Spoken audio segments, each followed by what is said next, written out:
Shalom, shalom, shalom. Bwana Yesu asifiwe. Karibu tena kwenye kipindi cha ufahamu wa Kristo. Leo ni siku nzuri, tupo na Prophet Hans ambaye amekuja kutembelea katika kipindi hichi cha ufahamu wa Kristo, ambaye atakuja na somo zuri kabisa linaloitwa Agano la Damu. Karibu sana, usitoke kwenye TV yako, usitoke kwenye simu yako, upate mafundisho mazuri na maombezi yatafuata baadaye online katika jina la Yesu Kristo. Mimi naitwa Mwalimu Christian, nipo na Prophet Hans. Karibu sana katika jina la Yesu. Amen. Shalom, shalom. Haleluya. Huyu aliyekuwa mbele yako anaitwa Nabii Hans, miali ya moto, mbawa za tai. Miali ya moto, Ebrania 1:7, mbawa za tai, kutoka 19:4. Miaka 14 iliyopita nilikuwa naitwa Ostaz Hassan Aman Said Bush Mujawhari Mtala, na nilikuwa ni mganga wa kichawi, au wasema mganga wa kitabu. Sasa nimesoma Ruqya Al-Azhar Farak, lakini pia nimekuwa katika imani ya Kiislamu tangu kuzaliwa kwangu, na baba yangu ni mmoja kati ya mashekhe wakubwa Tanzania na wenye kuheshimika pale BAKWATA Dar es Salaam Tanzania. Lakini leo nashuhudia kwamba Yesu ni Bwana na Yesu ni mwokozi wa maisha yangu na Yesu ni mwokozi wa ulimwengu, katika jina la Yesu Kristo wa Nazareti, mwana Mungu aliye hai. Sasa leo sitakushuhudia, nimeokoka miaka 14 iliyopita, lakini siku nyingine nitaelezea ushuhuda wangu niliokokaje, ama nilikutana vipi na Bwana Yesu na baadaye nikaokoka na baadaye nikamtumikia kama mtumishi wake. Nitaeleza siku nyingine, lakini leo ninataka nikupe somo zito sana ambalo litakusaidia katika maisha yako. Somo hili la leo linaitwa Agano la Damu. Agano la Damu. Nataka upate picha kwa nini wazazi wanapowalaani watoto zile laana zinawafikia. Kitabu cha Waefeso sura ya 6, Waefeso sura ya 6 mstari wa kwanza, wa pili na wa tatu, Biblia imeandikwa. Waefeso sura ya 6 mstari wa kwanza na wa pili na wa tatu, Biblia inaelezea ya kwamba enyi watoto watiini wazazi wenu katika Bwana. Lakini pia ukiisoma pale utakuta Biblia inaelezea ya kwamba hiyo ndio amri iliyokuwa na ahadi katika zile amri za Bwana kwenye Torati ya Musa. Na hiyo amri ina ahadi za mtu kubarikiwa, kwa maana kuwa na heri katika siku zake za hapa duniani, lakini pia kuishi miaka mingi. Kwa unaweza kuona kwamba ziko amri kwamba usiue, lakini haijaandikwa kwamba usipoua utapata nini. Ziko amri kwamba usiibe, lakini haijaandikwa kwamba usipoiba utapata kitu gani. Zipo amri ya kwamba usimshuhudie jirani yako uongo, haijaandikwa kwamba usipomshuhudia jirani yako uongo utapata nini. Ziko amri ambazo zinasema kwamba usizini, haijasema kwamba usipozini utapata nini. Lakini watii baba yako na mama yako ni amri pekee yenye ahadi. Kwa nini amri hii ina ahadi na amri nyingine hazina ahadi?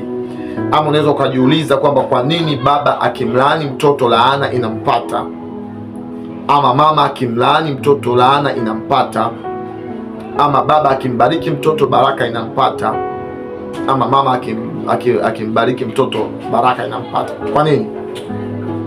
Kitabu cha Mwanzo sura 49 na ule mstari wa kwanza, unaweza Yakobo ambaye ni Israeli alikuwa akiwabariki watoto wake. Kwanza uelewe kwa haraka kwamba unaposikia neno Yakobo ambaye ni Israeli, huyo ni taifa la Mungu. Ni mtu ambaye kupitia yeye manabii wote wameitwa kupitia Israeli. Na ndio maana manabii wote unawasikia wa Agano la Kale, manabii wote before Christ, kabla ya Kristo, wote ni Waisraeli. Ukisikia nabii Eliya ni Muisraeli, Musa mwenyewe ni Muisraeli. Ukisikia David ni Muisraeli. Ukisikia Ruthu ni Muisraeli. Mpaka Yesu Kristo mwenyewe nabii mkuu bado ni Muisraeli. Kwa hiyo utashangaa kwamba hakuna nabii yoyote ambaye sio Muisraeli. Kwa sababu gani? katika Israeli ndio Mungu ameita watumishi wake wote, isipokuwa wakati huu kwa habari za Yesu, baada ya sasa Yesu kuja kuleta uokovu na kumleta Mungu kwenye maisha ya kila mwanadamu, sawa sawa na Ufunuo sura 11 mstari wa 9 na wa 10, ya kwamba naye akamnunulia kila kabila, kila taifa akamnunulia Mungu kwa damu yake. Ndipo sasa tumepata neema ya kuitwa wengine. Unashangaa kuna mtu anaitwa nabii ni Mdengeleko, mtu nabii ni Msukuma kama mimi, nimeitwa katika huduma ya kinabii na kitume, lakini kabila langu ni Mkwere, kabila langu ni Mdowe, watu pale Wadowe, Wadowezi au Wakwere, asili yetu Wanyamwezi pale. Mama yangu ni mtu wa Tanga pale, Mbondei, Mdigo, unaelewa pale. Kwa hiyo ni Yesu ndio ametupa hiyo neema ya sisi wengine kuitwa kumtumikia Bwana. Lakini mwanzo watumishi wa Mungu asilimia kubwa walikuwa ni wale ambao tuseme wote walikuwa ni wana wa Israeli. Kwa hiyo nataka kusema kwamba Israeli ambaye alikuwa akiwabariki watoto wake 12 ambao wanapata makabila 12 ya taifa Israeli. Yakobo, huyu Israeli alikuwa akiwabariki mmoja baada ya mwingine, na yale aliyoyatamka kuwabariki yakatokea kwao. Hakuwabariki kwa sababu yeye alikuwa tu nabii, aliwabariki kwa sababu alikuwa ni baba yao, aliwazaa. Somo letu kumbuka ni agano la damu. Mzazi wako anapokuzaa kuna damu inamwagika. Mama yako na baba yako wanapokutana, zile mbegu ni damu, ndipo sasa anapatikana kiumbe ambaye ni wewe, na ile damu inakuja kumwagika hata ile siku mama yako anakuzaa. Damu ya nifasi katika uchawi na uganga na ushirikina, ile damu inatumika kwa ajili ya kuloga maisha ya watu. Damu ya nifasi, damu ya mwanamke anapokuwa amezaa. Na ndiyo maana unashangaa kwamba wamama wanapozaa hospitalini hawawezi kuidai ile damu, kwamba bwana nishazaa, nipeni damu yangu iliyomwagika wakati wa kuzaa, wakati wa kujifungua. Hawawezi. Ile damu unakuta wanaiiba, wanaenda kuiuza washirikina pale hospitali. Unakuta wanaopewa kwa wakatupe ni wahuni, wanaenda kuiuza kwa waganga na wachawi, sababu ni damu inayotumika katika kazi za kichawi na kazi za kiganga. Kwa hiyo utagundua kwamba agano la damu ambalo nalizungumza hapa kwanza linaanzia kwa uzao, yaani wewe kuzaliwa kwako ni agano la damu. Kwa hiyo ukikataa somo hili la agano la damu, maana unakataa wewe hujazaliwa, labda umeokotwa au umetupwa. Kwa hiyo lazima usikilize ili ujue jinsi gani ambavyo maagano ya damu yanaweza kukwamisha maisha yako, ama maagano ya damu yanaweza kuleta maendeleo kwenye maisha yako. Agano la kwanza la damu kubwa ni agano la wewe kuzaliwa. Kuna damu ilimwagika wakati unatafutwa, wakati unazaliwa. Sasa Yesu damu yake kumwagika msalabani, watu wanaweza kushangaa, ambao hawaamini, na wale ambao wanaamini hawachukulii uzito kwamba Yesu kwa nini damu yake ilimwagika msalabani. Alikuwa anafanya agano la damu kati ya Mungu na wanadamu baada ya ile dhambi ya kwanza, ambapo Adamu alifanya kosa, wakavishwa ngozi, wajificha katika majani. Mungu akawavisha ngozi. Haiwezi kutokea ngozi bila mnyama, na mnyama akitolewa ngozi amekufa, damu imwagika. Kwa Yesu sasa, kwa imani kama mwanakondoo wa Mungu, kama amejitoa muhanga, amejitoa nafsi yake kwa ajili yetu, amekufa, damu yake imemwagika kwa ajili ya kutupatanisha sisi wanadamu na Mungu. Sasa ili agano la damu watu wanalirahisisha tu, wanachukulia kumbe agano la damu ni maisha ya watu. Ndio maana kwa agano la damu watu wanaishi. So, umtii baba yako na mama yako upate heri duniani, lakini uishi miaka mingi.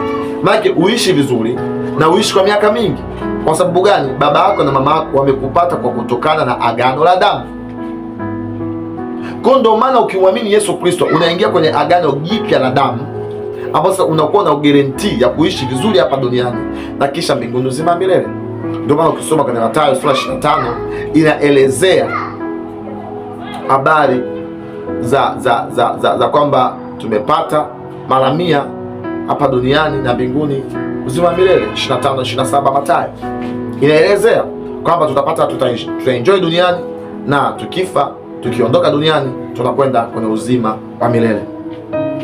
Bwana Yesu asifiwe sana. Naona muda wangu umekwisha. Wako mashetani ambao wanatesa maisha ya watu kwa sababu wametumwa kwenye maisha ya watu kwa damu. Kuna watu wamefanya uchawi wakachinja mbuzi, wakaloga maisha ya mtu asizae.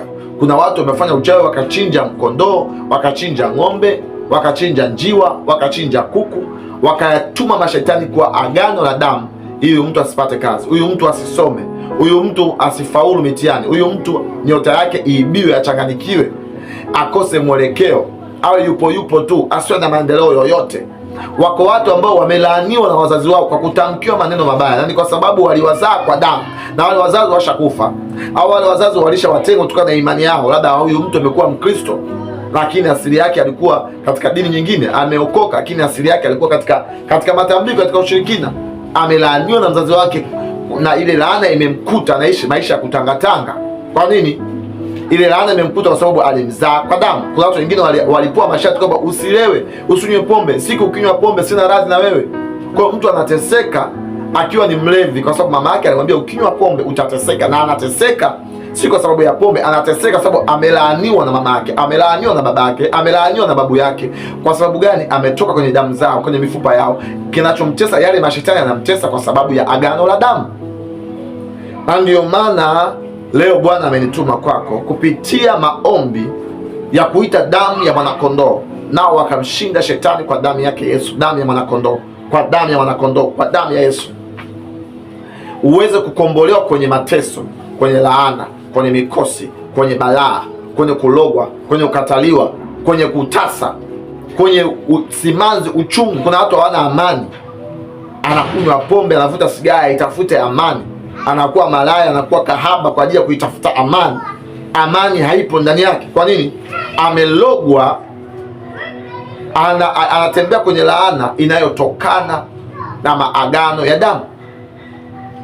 Kwa haraka siku nyingine nitaingia ndani zaidi. Kabila lako wewe, kama ni Mdengereko, wewe kama ni Mnyakyusa, wewe kama ni Mzigua, asili ya hiyo kabila kuna matambiko. Kuna matambiko. Yale matambiko ni maelekezo ya miungu ya hiyo kabila, ya mizimu. Ile miungu ni ile mizimu ya ile kabila. Kuna maelekezo kwamba kwenye kabila letu sisi ni lazima atokee mganga, na mganga huyu atakuwa ni mtoto wa 4 kuzaliwa. Kwenye kabila yetu sisi lazima atokee mzee wa matambiko. Mzee wa matambiko atakuwa mtoto wa 2 kuzaliwa. Kwenye kabila yetu sisi haturuhusiwi kula nyama fulani. Kwenye kabila yetu haturuhusiwi kula samaki fulani. Kwenye kabila yetu wanatoa makafara pale, wanatoa matambiko pale.